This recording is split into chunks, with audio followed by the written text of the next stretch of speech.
Hi, we're back just briefly to do a few snow updates, and really felt a bit mean just giving you the extreme ones with a lot of snow. So I just want to give you, there will be another slide attached to this, which I'll do. For what I'm seeing is anything nearing 2 feet of snow and basically where there's going to be ice, extreme ice. Regarding the snow, it's just not snow this year. It seems to be getting wetter, heavier because of the wetness.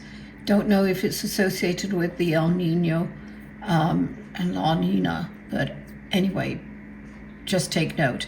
I will be putting some slides together and letting you know and ticking off little certain areas where you're going to expect to see more snow, this kind of effect, grip holes. I'll put a G for grip hole. I'll put a legend up anyway as to what I'm referring to. But basically you're going to see a lot more,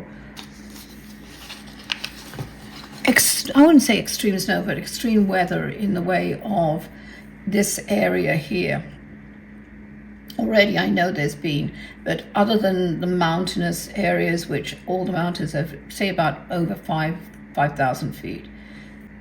So over 5,000 feet, and I'm talking about mountainous, you're just going to see a whole area of snow here, obviously, and here, Chicago, Wisconsin, Toronto, which I know is Canada, but basically you're going to see that kind of curve go there. But again, I'm still seeing less snow here, not as much as about 4 years ago, should I say. But it's really about this kind of arc that I'm seeing it on. The polar vortexes are coming in from here. One weird one is coming in here, gets the clips the tip, but it's quite a large band, the polar vortex, and it's coming like that. And that's the one that's coming in here and hits this part of Canada. But Alaska is going to see more snow, even though it has been very light in its snow in the past few years, and the heat is actually, and that's climate change as well. You are going to see extremes of 35, 40 below, not only with the polar vortex, but round about, let's see, there's a mini one coming on the 28th of December. Then on January 29th, there's one that's going to hit here, and it doesn't come all the way to mainland America, but it's really going to hit Alaska and Yukon and things like that. So it's going down to about minus 55, could be up to even as low as minus 65 degrees. So please be careful. I know that there are Alaskans who do care about, especially when you belong to a tribe, they look after the elders, which is such a lesson to so many people out here. And I wish they'd learn that. But make sure that the elderly and your elders are looked after, and the young ones. But please be prepared round about that time. There's another one in just before March, so it's really, it's kind of March 1st, but it starts 2 days at the end of February.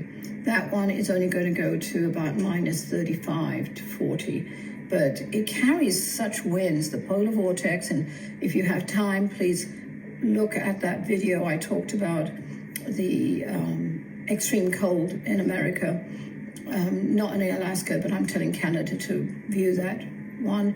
But basically you're going to see high winds, but funnily enough, it's not really here, it's in this portion here that is part of the polar vortex, and it actually carries the winds. There's like a central, how can I say this, central area where it literally comes down that. It's corridor is a good word for it. So it literally, those high winds travel down to Washington and Seattle and kind of peter out basically before the mountains, and into a kind of peak in end round about Oregon. But these are the high wind areas that on British Columbia, Vancouver, most of Alaska, Anchorage definitely, and it's from here and it comes down to a cone, and that's the corridor that you're going to see those high winds.